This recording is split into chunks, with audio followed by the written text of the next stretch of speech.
말씀은 신약 성경 168페이지 요한복음 12장 23절부터 26절까지 봉독합니다.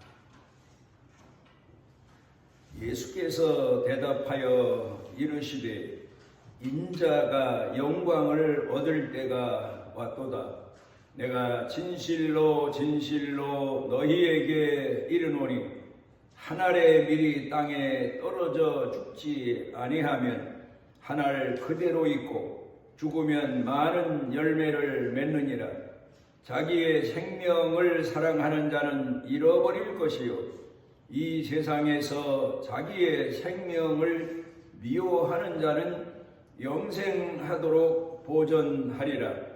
사람이 나를 섬기려면 나를 따르라. 나 있는 곳에 나를 섬기는 자도 거기 있으리니 사람이 나를 섬기면 내 아버지께서 그를 귀히 여기시리라.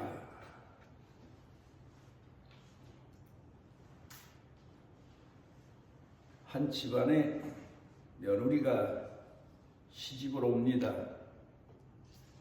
자기가 태어나서 자란 자기 친정을 떠나서 남편이 태어나서 자란 집안으로 삶을 옮기는 겁니다.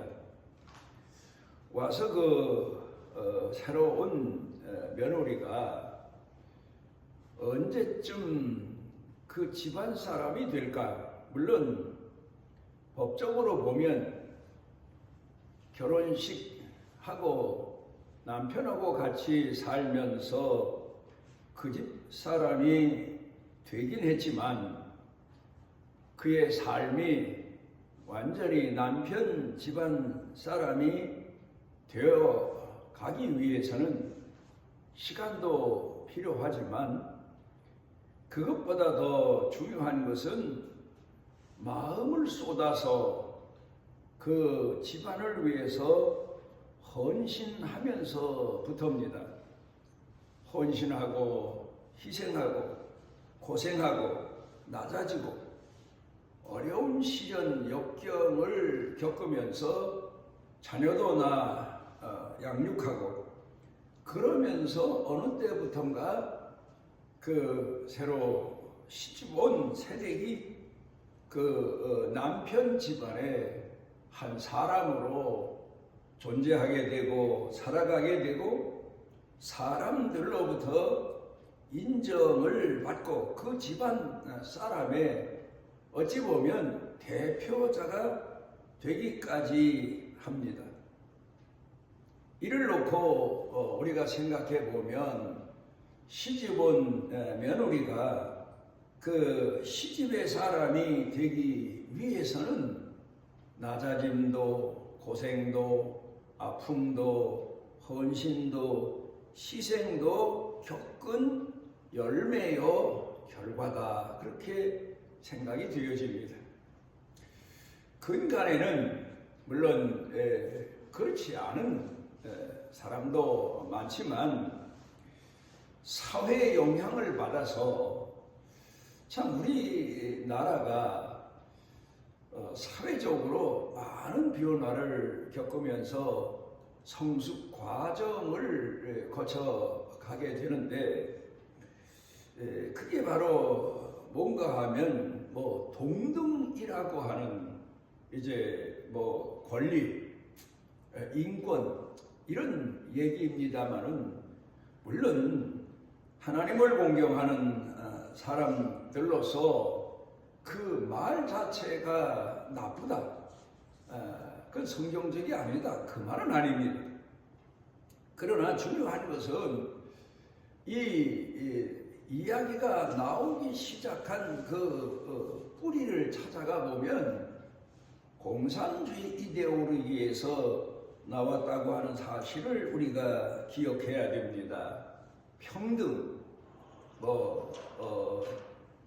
보면 이제 그 공산주의 이론에 보게 되면 계급 사회를 타파하고 모든 사람이 동일하다.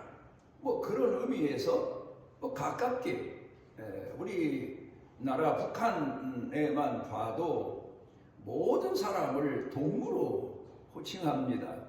뭐 그래서 보면 심지어 사회적으로 말할 때 보면 선생도 선생님, 우리는 그렇게만 말하는데 동무라는 호칭을 붙이게 하고 또 아바이 동무, 어머니 동무 뭐 이런 동무라고 하는 말을 호칭을 붙이는 건 모든 사람은 동등하다. 어찌 보면 맞는 말 같은데 그 깊은 의미를 파헤쳐 보게 되면 거기에 바로 문제가 있습니다. 그게 뭔가 하면 모든 사람의 권리를 인정한다. 뭐 인권이다. 뭐 이런 얘기를 많이 그러니까 우리가 많이 사회적으로 들어오지만 문제는 그겁니다.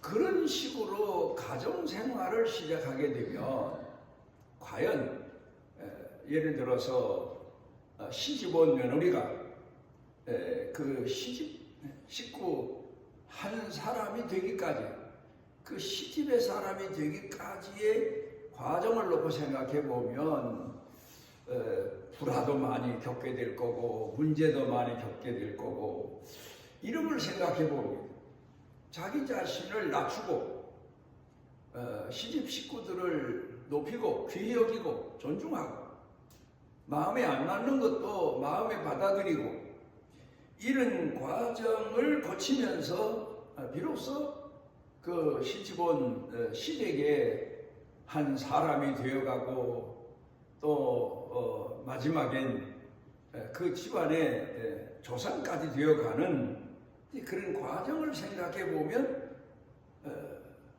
이 동등 권리 이거를 우리가 다시 한번 생각을 해 보게 됩니다.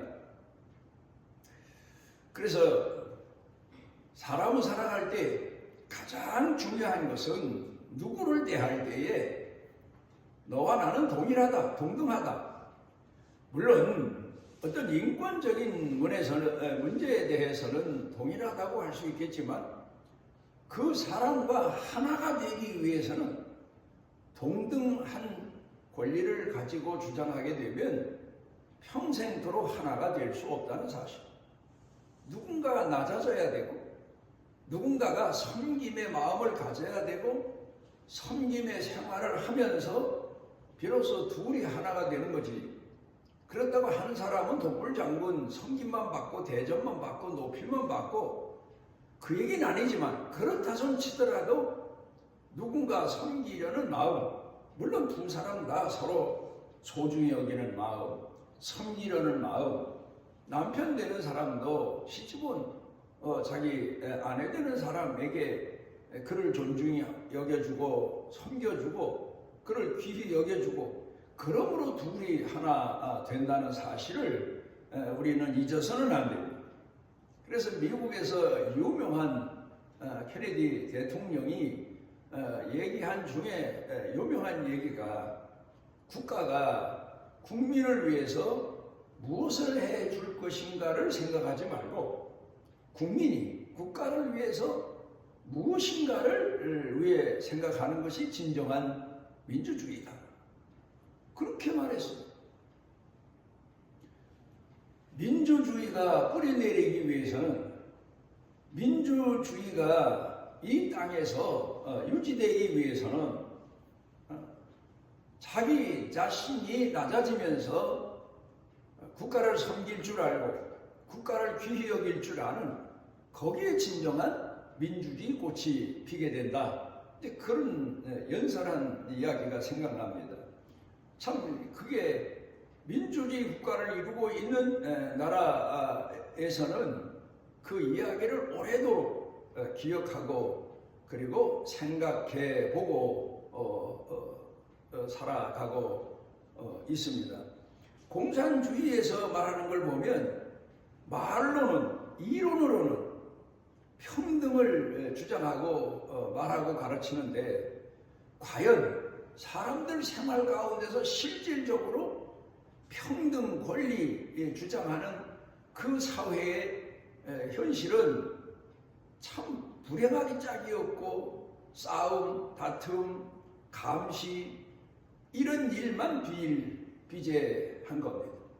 우리 북한을 놓고 보게 되면 거기 무슨 평등이 있습니까?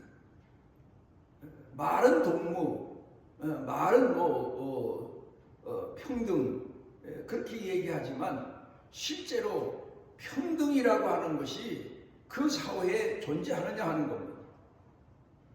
그런데 우리 사회가 그 영향을 받아서 지금까지도 보게 되면 국민들이 국가가 뭘 해주느냐, 국민의 대표로 뽑힌 사람이 그 지역을 위해서 뭘 해주느냐에 따라서 표를 몰아주고, 그리고 그 사람이 권세를 갖고 행패를 부리도록 그렇게 만들어 놓고 만 게 오늘 우리 사회의 현실입니다. 보면 그래서 국민들이 원하는 걸 해주기 위해서 사람들을 보면 자기네가 무슨 돈 가진 게 있는 것도 아니고 자기네가 뭘 할 수 있는 것도 아닌데, 그런데 국민의 마음을 얻기 위해서, 어린아이 같은 국민들의 마음을 얻기 위해서 결국 정부의 국가의 빚만 계속 늘려온 그런 일들을 우리가 몇 년 동안 겪어왔던 것을 잊어서는 안 됩니다. 많은 사람들은 교회를 욕할 때, 비난할 때, 교회 가면 헌금 때문에 예수 믿는다, 교회 안 간다, 헌금 때문에 교회 안 가는 사람 많다, 이런 얘기들을 많이 합니다. 물론 교회마다 다른 면모가 있고 또 목회자가 어떻게 목회했느냐 하는 것도 우리가 생각해 봄직하기도 하지만, 성경을 통해 보면, 성경이 가르치는 교훈을 놓고 보면 우리 가정사를 비유해서 생각해 봐야 됩니다. 어린아이가 어렸을 때에는 모든 걸 다 부모가 해줘야 됩니다. 어린아이 땐 그렇습니다. 먹여주고 입혀주고 또 문제 일어나면 다 처리해주고, 이게 부모입니다. 그런데 그 아이가 평생 그러면 그 아이는 사람 노릇 못하고 결국 인생을 끝내고 마는 거 아닙니까? 성장합니다. 장성합니다. 그러면 그 다음부터는 내가 부모를 위해서 뭘 해줄 것인가, 그걸 생각하는 사람이 성숙한 사람입니다. 그러니까 어린아이 때는 부모가 자식을 위해서 내가 무엇을 해줄까를 늘 생각하고 자식을 위해서 희생하고 헌신하고, 그 마음은 물론 평생 가지만, 그러나 장성한 자식은 이제부터 내가 부모를 위해서 뭘 할 것인가, 어떻게 해야 될 것인가, 자기 자식이 낮아지고 희생하고 헌신하는 마음을 가져야만 비로소 성숙한 사람이 되고, 그리고 그가 성공적인 인생을 살 수 있게 되고, 그런 집안이라야 비로소 집안이 사회적으로나 모든 사람 앞에서 굳건히 서가는 모습을 보여줄 수가 있는 겁니다. 성경을 돌아가서 보게 되면 유대인들이 예수님을 하나님의 아들로 알아보지를 못해서 핍박하다가 결국 십자가에 못 박혀 돌아가시게 하긴 했지만, 그래도 그 사람들이 하나님 공경하는 신앙을 조상 대대로 신앙 유산으로 물려오다 보니까 그들이 깨달은 게 하나 있습니다. 하나님을 공경하는 신앙인들로서 내가 어떻게 하나님을 섬겨야 될 것인가 하는 겁니다. 유대교가 아닌 다른 종교, 우상 종교, 이방 종교에서는 신이 우리에게 어떤 복을 주나를 생각하고 그 신으로부터, 우상으로부터 많은 복을 받기 위해서 뭐 흔히 하는 얘기로 손이 발이 되도록 비는 이제 그런 게 신앙이고, 그런데 유대인들은 하나님 말씀으로 양육되어졌기 때문에 시온 정신이라고 하는 것이 태어나게 되는데, 그게 바로 하나님이 우리를 위해서 어떤 복을 주시나를 구하는 게 아니라 우리가 하나님을 위해서, 하나님이 택하신 땅, 하나님이 택하신 백성을 위해서 무엇을 내가 할 것인가를 생각하고 섬김의 도리를 다하는 것, 그게 시온 정신이에요. 예수님께서 이 땅에 오셔서 복음을 전하십니다. 많은 사람들이 메시아가 오셨고 하나님의 아들 예수님이 오셨으니까 그분을 따르면서 그분의 말씀을 귀담아 듣는데, 가장 중요한 내용이 처음에 산상에 올라가셔서 그 앞에 모인 무리들을 향해서 하신 말씀입니다. 그 말씀은 바로 이런 말씀입니다. 하나님이 우리에게 어떤 복을 주시나를 생각하고 그 복만 구할 게 아니라 내가 하나님을 섬기고 하나님을 먼저 사랑하고 하나님을 공경하는 신앙이 우선이다. 또 사람이 살아가면서 그렇지 않습니까? 가장 우리나라에서 하는 얘기가 사람 잘 많은 복, 잘 만나는 복, 또 우리가 많이 들은 얘기 재물의 복, 또 건강의 복, 여러 가지 복의 이야기를 합니다만은 예수님은 그렇게 말씀하고 계시질 않습니다. 그런 사람을 만나기 위해서, 그런 재물을 만나기 위해서 물어도 보고 또 그런 걸 추구하기도 하고 또 그런 사람을 찾기도 하고, 그렇지만 예수님이 가르치신 내용을 놓고 보게 되면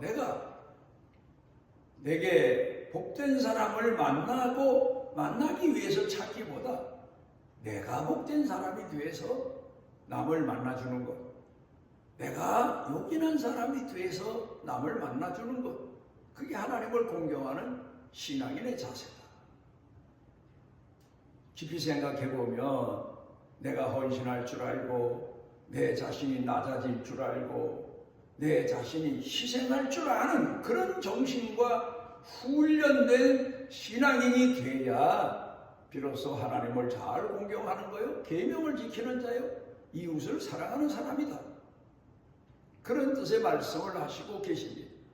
그러니까 우리 예수 믿는 사람은 신앙인이 되고부터는 내가 헌신자로 살아가는 생애, 희생자로 살아가는 생애에서 보람을 얻고 기쁨을 얻고 감사하고 찬양할 수 있는 그런 사람으로 성숙해져야 됩니다. 그러니까 우리가 우상을 섬기다 보면 내가 이렇게 우상을 섬겼는데 내가 받은 복이 뭔가 낙담하게 되고 좌절하게 되고, 과연 우상이 살아있나 그렇게 생각하게 되지만, 하나님을 공경하는 사람은 내가 희생하고 헌신하고 마지막 순교를 당할지라도 하나님을 위해서 내가 순교당하게 됐다는 사실이 내 생애, 내 삶의, 내 생명의 최고의 환희 같은 그런 기쁨이요 감격이 되어져 가는 겁니다. 예수님께서 요한복음 5장 17절에서 아버지께서 창세 이후로 일하시니 나도 일한다. 그러니까 이 땅에 일하러 오셨다. 구원하러 오셨다. 구원이 일이고 또 그 백성들을 하나님의 말씀으로 가르치셨던 것이 일이고, 그들의 죄값을 마지막에 다 치워 놓으시고 그리고 하나님 앞에 가시는 일이 예수님이 이 땅에 오신 일입니다. 우리는 믿음에 대해서 얘기합니다. 사랑에 대해서 얘기합니다. 같은 내용이지요. 그런데 예수님은 믿음에 대해서, 사랑에 대해서 말씀하실 때에 하늘의 밀이 땅에 떨어져 죽지 아니하면 그 말씀을 오늘 본문에서 하시고 계십니다. 하늘의 밀로 비유하셨습니다. 그러니까 밀이 땅에 떨어져 죽어야만 싹이 나는 거예요. 그리고 자랍니다. 그리고 많은 열매를 맺습니다. 믿음이 뭐냐? 믿음이 바로 헌신입니다. 희생입니다. 그냥 하나님이 내게 복 주실 줄로 믿습니다 하는 그 신념과 같은 내 생각과 마음의 고백이 믿음이 아니라, 물론 거기서부터 시작이 되지만, 그런 마음, 그런 생각에서 믿음이 시작되지만, 그러나 실제 믿음은 희생하는 겁니다. 헌신하는 겁니다. 하나님을 위해서, 하나님 영광을 위해서. 그게 바로 내가 사는 길이요, 내가 하나님 앞에 축복받는 길이요, 영혼을 보장받는 길이다. 이런 땅에 떨어져서 썩어야 됩니다. 죽어야 됩니다. 자기 자신을 희생시킬 줄 알아야 됩니다. 그래야 싹이 내고 열매를 맺고, 그 열매를 땅에 심으면 또 싹이 나고 또 열매 맺고, 그런 과정이 계속됩니다. 마태복음 13장 가운데 보면 믿음에 대해서 예수님께서 말씀하시기를 겨자씨알로 비유하셨습니다. 겨자씨 알도, 씨도, 겨자씨 씨도 땅에 떨어져서 죽어야 싹이 납니다. 헌신과 희생을 바랍니다. 또 그 다음에 보화에 대한 비유 말씀을 하십니다. 마태복음 13장에서. 그러니까 내 것을 다 팔고 그걸 가져다가 보화가 숨겨진 땅을 사야 그게 바로 믿음이다. 그러니까 나 자신의 정욕적인 것, 내 자신이 태어나면서 가지고 있던 모든 욕망을 다 쏟아가면서 헌신과 희생과 하나님을 공경하는 신앙의 사람으로 변모돼야 그게 바로 보화를 얻는 거다. 그런 말씀을 하십니다. 그런가 하면 마태복음 25장에서 달란트 비유도, 장사는 그래요. 자본, 내 것을 투자해서 더 많은 것을 얻는 겁니다. 그러니까 내가 가진 것을 투자해서 더 많은 이익을 얻는 겁니다. 한 달란트를 투자해서 두 달란트를 얻고, 뭐 그런 비유 말씀을 하십니다. 그런가 하면 또 신부에 대해, 신랑을 기다리는 처녀들에 대한 비유 말씀을 통해 보면 내 자신이 그동안 가지고 있던 기름을 태워가면서 등불을 들고 신랑 오기를 맞이하기 기다리는 나 자신을 희생하고 헌신하면서 더 신랑과의 행복을 꿈꾸는 그런 신앙인으로 사는 것, 그게 믿음이다. 그게 바로 곧 사랑이다. 그리고 우리가 살아가면서 보면 사랑이라는 말을 많이 씁니다만, 사랑은 헌신하는 겁니다. 희생하는 겁니다. 젊은이들이 잘 몰라가지고 감정으로만 생각을 합니다. 착각합니다. 내 눈에 좋아 보이고 내 마음에 맞고 그걸 사랑이라고 생각하지만, 사랑의 의미를 생각해 보면 자식을 위해서 부모가 사랑하니까 그렇게 희생하고 그렇게 헌신하는 거예요. 사랑이 큰 것만큼 헌신하고 큰 것만큼 희생하는. 그러니까 사랑이라고 하는 것은 믿음이라는 말씀처럼 미랄이 땅에 떨어져 죽고 썩어야 새싹이 나고 열매를 많이 맺는 것처럼 내 자신이 많이 희생하고 헌신해야 열매를 맺는다고 하는 사실을 우리가 잊어서는 안 됩니다. 창세기 49장 14절 가운데 보게 되면 야곱이 그 아들들에게 축복한 내용 중에서 이사갈이라고 하는 아들 얘기가 나옵니다. 그런데 이 레아에게서 낳은 5번째 아들이고 야곱의 12명의 아들 중에서 9번째 아들입니다. 그런데 그에게 빈 축복을 보게 되면 이사갈은 양의 우리에 꿇어 앉은 건장한 나귀다. 이 무슨 말씀인가 하면, 우리는 양을 키우는 사람들 보면 양만 키우는 줄 알지만 아닙니다. 양을 많이 키우려면 양만 키워가지고는 안 돼요.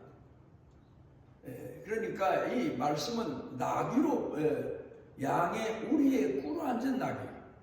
그 나귀는 양들을 위해서, 마치 양들의 먹이를 위해서 양들의 필요한 물을 가져다 주기 위해서 주인에게 쓰여지는 일꾼입니다. 양들을 섬기고 주인을 섬기는 건장한 나귀다. 그러니까 무거운 짐을 져다가 양들에게 먹이고 또 그리고 주인을 섬기는, 우리나라로 말하면 아마 옛날로 말하면 소라고 말할까요? 소는 무거운 짐을 전하렵니다. 그리고 주인에게 충성합니다. 그런 겁니다. 우리가 신기한 것은 사막에서 없어서는 안 될 교통수단, 삶의 방편, 도구, 그 중에서 가장 귀한 건 나귀입니다. 낙타입니다. 그런데 어느 곳에 가서 봤더니 낙타를, 몽골 사람들이 낙타를 키우더라고요. 근데 그 낙타는 사람이 말 같은 거는 뛰어올라서 탈 수가 있지만 훈련되면 낙타는 너무 키가 높아서 못합니다. 그런데 훈련을 시키면 낙타가 사람이 타게 하기 위해서 무릎을 꿇습니다. 그러면 비로소 사람이 그 등 위에 올라가 타고 또 이제 지시를 하면 일어나서 그 사막을 걸어갑니다. 이제 그런 것처럼 이게 꿇어앉은 나귀, 그러니까 양들을 섬기고 주인을 섬기기 위해서 늘 준비하고 있는 나귀, 그러면서 쓰임받는 나귀, 그런 축복을 얘기하고 있습니다. 우리가 가정을 위해서도 그렇고 교회를 위해서도 그렇고 우리가 하나님을 섬기는 신앙의 내용이 바로 그래야 된다는 것을 가르쳐 교훈하고 있습니다. 그래서 성경 가운데 보게 되면 예수님을 섬긴 사람들 봅니다. 누가복음 8장 1절로 3절에 보게 되면 많은 여성들이 자기 소유한 것으로 예수님을 따라서 예수님 사역 기간 동안 섬겼던 걸 볼 수 있고, 또 사도행전에서도 보면 그 여인들이 예수님을, 제자들을 또 섬겼던 걸 볼 수 있고, 그리고 사도행전 20장 19절에 보면 사도 바울이 나도 그런 정신으로 교회를 섬겼다, 예수님을 섬겼다, 성도들을 섬겼다, 시험도 그러는데 섬길 때에 시험도 오더라, 그러나 나는 시험을 참고 주를 섬기고 있다, 그렇게 고백하고 있습니다. 우리는 오늘 사랑이 뭔지, 믿음이 뭔지, 그리고 섬김이 뭔지, 신앙이 뭔지 이 사실을 깊이 헤아려서 우리 자신이 하나의 미랄처럼 가정, 교회, 사회에서 하나님을 공경함에 있어서 헌신자로, 희생자로 살아가며 거기서 기쁨과 감사와 감격을 얻는 성숙한 그런 신앙인 되시기를 바랍니다.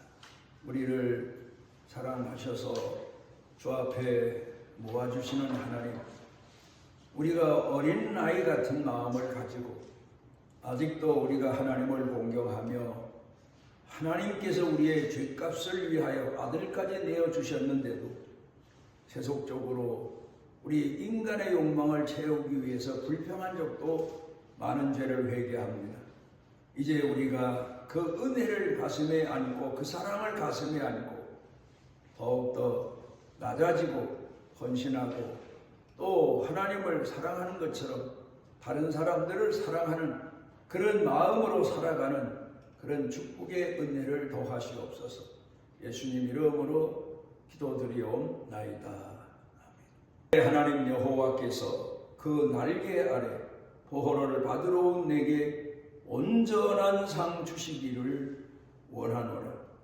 우리를 죄에서 구원해 주셨을 뿐만 아니라 하나님을 공경하고 이웃을 공경하는 믿음을 가르쳐 주시고 사랑을 가르쳐 주신 우리 주 예수 그리스도의 무한하신 은혜와 아버지 하나님의 영원하신 사랑과 우리 속에 내재하셔서 깨워주시고 일으켜주시고 위로해주시고 믿음의 능력을 더해주시는 성령님의 능력의 은총이 사랑하는 자녀들 머리 위에 영육 간에 사는 생활 중에 생각, 마음, 일터, 경영 온 교회 중에 넘치고 넘치도록 함께 하시기를 축원하옵나이다.